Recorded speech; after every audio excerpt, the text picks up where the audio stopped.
You ever wake up to three grown men dressed like human highlighters, pounding on your door at 7 a.m. on Saturday? No? Well, lucky you. Me, I open my eyes to that exact circus, half awake, drooling on the pillow, and I swear for a second I thought I was still in a dream. But nope, there they were. Yellow polo shirts, khaki pants, cheap plastic badges, and the kind of authority that only comes with a clipboard and zero self-awareness. Show us your ID, or we'll detain you. One barked, chest puffed up like he was auditioning for cops. And here's the punchline. I don't even live in their neighborhood. See, my house sits just outside the iron gates of Bleakwood Estates, out on County Road 4. The only thing I ever wanted from the HOA next door was for them to maybe stop sending their leaf blowers over at 6 in the morning. But Karen Black, their president, blonde helmet hair, voice sharp enough to peel paint, she decided the quiet guy on the edge of town was an easy mark. Thought she could bully me into submission, just like everyone else. But here's where the story turns. While she was sending her little banana brigade to harass me, I was quietly building a file on her, a digital fortress called the Karen Chronicles. So, yeah, I'm not just some stubborn neighbor. I was documenting a financial fraud scheme, a secret developer deal, and Karen's power trip was about to explode in her face. I mean, you gotta admire the confidence, right? Showing up at someone's door on a Saturday like you own the place. I peeked through the peephole, groggy and barely remembering my own name. Can I help you? I muttered, chain still on the door. We're from Bleakwood Estate Security. Need to see your ID. I blinked. My brain was screaming for coffee. My ID? For what? We've had reports of a non-compliant individual residing at this address. The skinny one piped in, voice shaking like a leaf. I leaned against the doorframe. You mean a person living here? Congratulations, you found one. What's my prize? The boss man, Officer Miller, bad haircut, worse attitude, started turning red. This is not a laughing matter, sir. Oh, but it was... You planning to arrest me? Find me in Bleakwood Bucks? What are you going to do? Write me a strongly worded letter. His fists clenched. Don't tempt us. We can detain you until the sheriff arrives. And that was my breaking point. You're on my property. You got 10 seconds to leave before I call the real police for trespassing and impersonating officers. The kid on the end looked ready to cry. Then from behind me, my wife Nancy showed up, phone in hand, speaker on, calm as a lake.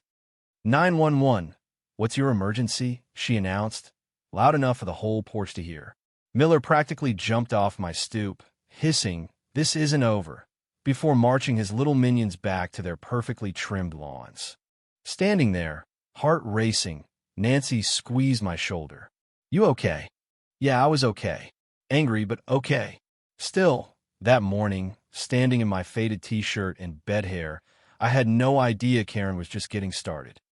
I mean, who wakes up one day and finds themselves the arch nemesis of a suburban dictator? Me, apparently. So how'd I end up with the HOA mafia knocking on my door? Gotta rewind 5 years, back before the midnight grass measuring and the mailbox wars, before Karen Black was the villain in my story. Nancy and I were looking for quiet, a place for a dog, a yard, some peace. We found it in this little 70s house at the end of County Road 4, right next to the newly built Bleakwood Estates. The agent, Brenda, too much perfume, nervous energy, told us, you get all the perks of a fancy neighborhood, none of the hassle. No HOA, ever. Your lot's grandfathered in. That was music to my ears. Island life just for us.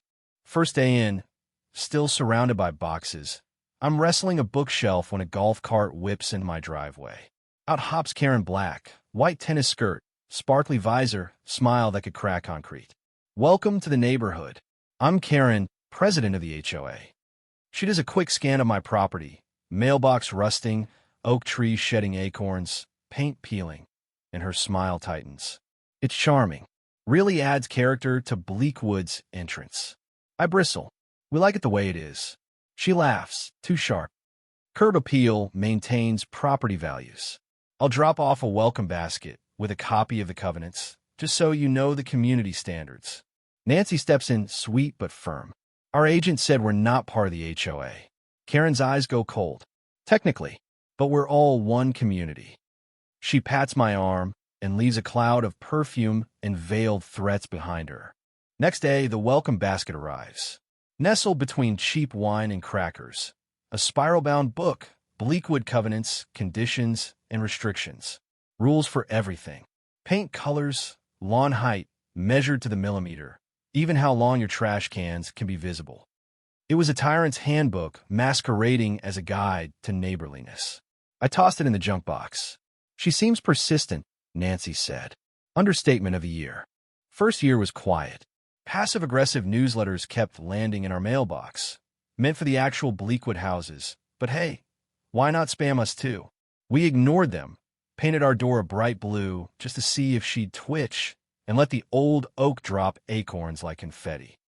But people like Karen don't see islands. They see unconquered territory. Her first invasion was a letter. Found it stuffed in my old mailbox one afternoon. Notice, mailbox in violation of Article 4, Section 2. General disrepair. $25 fine, due in 10 days. Came with a grainy photo of my mailbox, like it was a wanted criminal. Thing is, I wasn't the HOA. This was like getting a parking ticket from a Queen of England. I showed Nancy, who said, just throw it away. So I did. Next week, another letter. Fine doubled. Now $50 plus a $10 late fee. New photo. Noting Karen's aggressive cursive. Prompt compliance appreciated. The letters kept coming. Fines going up, pictures getting more dramatic. One night, I catch a board member, Greg, in my yard measuring my grass. With a ruler. I wish I was making this up. Next day, I bought a pink plastic flamingo, stuck it dead center on my lawn, and named him Fernando. If they wanted a show, I'd give them a front row seat. Karen's counterstrike. She had a giant yellow sign hammered into my yard. Property under review by Bleakwood Compliance Committee. Now everyone driving by slowed down a gawk. I was humiliated, furious, and honestly, ready to rip that sign out and hurl it into Karen's flower bed. But Nancy, cool as always, stopped me. Don't get angry. Get smart. Start recording everything. And so began the Karen Chronicles. The Flamingo War was just round one. Soon after, my buddy Dave, a plumber with a truck that looks like a demolition derby reject, came over to help fix a leaky faucet. Parked on a county road, minding his own business. After a day of wrenching, we're having beers when we hear a tow truck out front. And there's Karen, clipboard in hand, directing the driver to tow Dave's truck for violating community standards. Except, again, it's a public road. Tow driver's confused, Dave's fuming. Karen claims, this road is under our HOA's jurisdiction. Mr. Henderson, our octogenarian neighbor with a love for drama, strolls out, phone up, recording everything, grinning ear to ear. The tow driver finally refuses. I'm not touching it without police orders. Karen is livid. Henderson is wheezing with laughter. I realize he's not just a goofy neighbor, he's a witness and ally. That video, first gem in the Karen Chronicles folder. After her towing debacle, Karen vanished for a few weeks. Then, a new tactic, the Bleakwood Community Security Team. The same yellow shirts, now driving a used airport security cart, patrolling the edge of the property, parking across from my house for hours. Watching, waiting. Nancy was furious. This is harassment. But on paper, they were on their property. We kept her cool. Until the Friday morning Miller blocked my door, camera rolling, trying to provoke me into shoving him. For the record, I said, phone in hand, you are trespassing. Last warning before I call the police. Karen, waiting by her SUV, looked like a Bond villain. But when Miller realized I wasn't playing, he slunk away. They wanted a confrontation on tape, something to get me arrested or at least thrown out. I didn't give it to them. That was the breaking point. The next week, Karen faked a 911 call, claiming I'd threatened her. Sheriff showed up, calm, professional. I handed over the property survey, the county plot map, the video evidence. The officers realized real quick that Karen was playing games she couldn't win. They gave her a very stern talking to, then left. For the first time, I saw real fear in Nancy's eyes. If they believed her, for even a second, she whispered, "You be in cuffs right now." That thought stuck with me like a stone in my gut. That night, Nancy laid it out. We're done reacting. We fight smart. We find out why she's so obsessed. We started digging, budget requests, public records, the HOA's expenses. Turns out, Karen was funneling thousands from HOA dues to a shell company owned by her brother-in-law. But the real twist came from Mr. Henderson's daughter, a paralegal at the county. Apex Homes, a big developer, had a plan to buy up all of Bleakwood and build a luxury, gated community with my property as the entrance. Karen's campaign to harass us wasn't about a mailbox. She needed my land to cash in on a multi-million-dollar deal. Armed with proof, we got a lawyer, Mr. Davies, a bulldog in a suit. You've got more than a dispute here. This is fraud, conspiracy, targeted harassment. He told us to take it public, start with the Bleakwood HOA meeting. So we did. That night, the clubhouse was packed. Karen and her board at the front, smug as ever. I sat in the back, Maria beside me. Her son's chalk drawings were labeled graffiti by the HOA. Robert threatened for faded door paint, and Mr. Henderson, camera ready. Karen gave her speech, all about community standards. Then came questions. Maria called her out on the budget. 50 grand for security consulting paid to Karen's brother-in-law. Robert grilled her on property lines. I asked, which plat map are you using, Karen? The real one, or the one you invented to tow my friend's truck? The room exploded. People finally saw the web she'd spun, the fake fines, the intimidation. Nancy revealed the Apex Homes scheme. Total chaos. Karen banged her gavel, but no one listened. She fled the room, board members in tow. The crowd was awake now, demanding audits, petitions, and answers. The real endgame? The county commission hearing.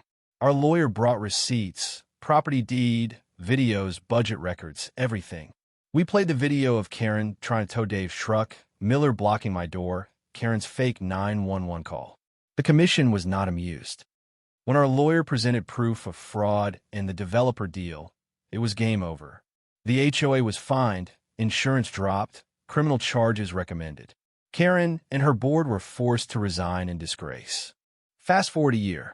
Life is quiet again on County Road 4. The mailbox still leans, painted a cheerful blue.